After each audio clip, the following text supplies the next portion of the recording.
All right, now that you've got your mind thinking about what the main idea before you start reading, let's talk about some things that you can do while you're reading to look for the main idea and those supporting details. So during your reading, you're going to want to look for some key words or words that are repeated. That can be a great clue to your mind that this might be the main idea. I'm going to say, look. And again, I'm going to draw those eyes to help me remember. I got to use my eyes to look for keywords or words that are repeated. And another important thing to do while you're reading is to look for the main idea in the first or last sentence or paragraph. Writers often say what their main thing is, what the main thing of the text is, right at the beginning or right at the end. So look in that first sentence or paragraph or that last sentence or paragraph, okay? Look again with your eyes at the first sentence or paragraph and last sentence or paragraph to see if the writer wrote the main idea down on the paper. It's not always there, but sometimes it is, and so it's a quick and easy way to find the main idea. Now, does that mean once you read the first paragraph, you're done reading? No, you've got to go through the whole thing again and look for those keywords or details that are repeated, right?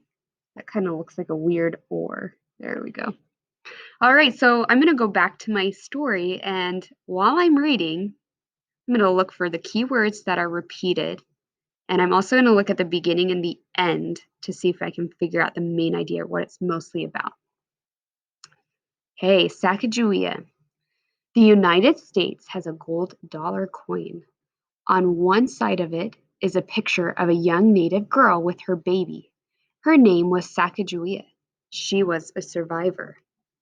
So already I know, like I predicted before, that this is about Sacagawea.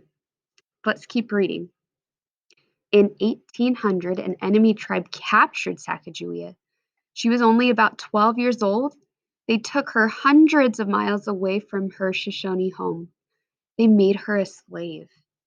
Later, she was married off to a fur trader who was twice her age. Wow, he must have been pretty old. 4 years later, Sacagawea joined a group of explorers.